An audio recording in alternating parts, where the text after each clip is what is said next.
সিঙ্গারার প্রতি লোভ তো সবারই থাকে, তাই না? তো আমার ছেলেমেয়েরা অনেক দিন থেকে আমাকে বলছিল বানানোর জন্য, আমি বানাইনি।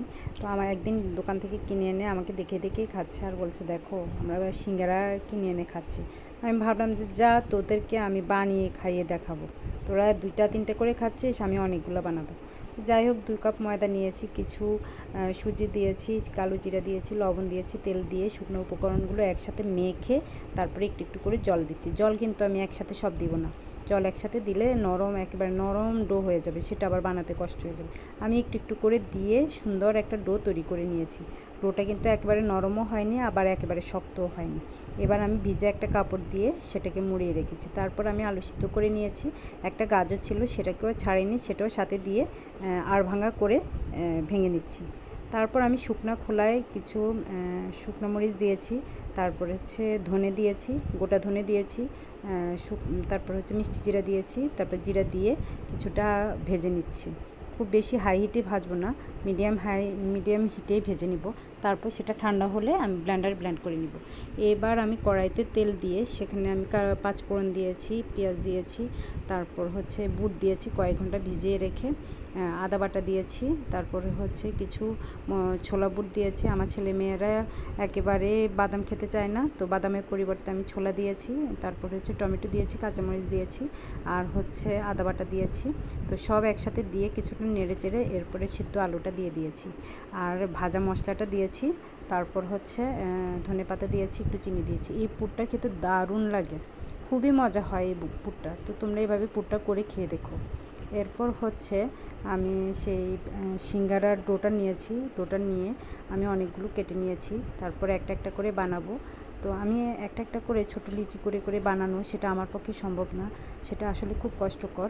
আমি আবার একটু অলস ব্যক্তি, ওই 1-2টা করে বানানো খুবই কষ্ট আমার কাছে মনে হয়। তো যাই হোক আমি একটু একটা ছোটো লিচি করে দেখিয়ে দিচ্ছি, হয় কি না কি জানি। আমি তো দোকানের মতো পারি না, আমার মতো করে আমি করছি, পচা তেড়া বাঁকা যাই হোক তারপরেও তো করার চেষ্টা করছি। আমার মনে হয় তোমরা আমার চেয়ে আরও ভালো পারো, তো তারপরে একটু দেখানো আর কি। এরপর আমি এই যে 2টা বানিয়ে নিচ্ছি, ভিতরে একটু পুর দিয়ে একটু শেপ টেপ দিয়ে চেপে চেপে একটু শেপ দিয়ে তারপর বানিয়ে নিলাম। হয়েছে কিনা জানি না, মনে হয় হালকা পাতলা হয়েছে এই আর কি। এরপর আমি আর এভাবে বানাবো না, ওই 1-2টা করে বানানো বাবারে বাবা সেটা খুব কষ্টকর, অলস ব্যক্তিদের ক্ষেত্রে যা হয় আর কি। তো আমি বড় একটা রুটি বানিয়ে নিয়েছি, তারপর আমি পিজার মতো কতগুলো শেপ দিয়ে নিই।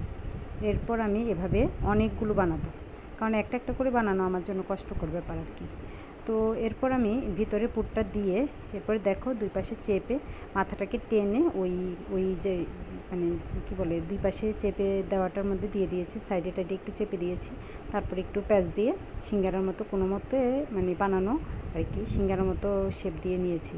তো তোমরা এভাবে যদি মিনি সিঙ্গারা বানাও তো দেখবে অনেকগুলো একসাথে বানিয়ে ভেজে খেতে পারবে, পেটে গেলেই তো কাজ করবে, তাই না? যাই হোক এই আর কি, একটু দুষ্টামি করলাম। তো এভাবে যদি তোমরা বানাও দেখবে তোমাদের কাছেও খুব ভালো লাগবে। ছোটো একেবারে ছোটো হবে না, আবার একেবারে বড়ও হবে না, তো মাঝারি সাইজের হবে।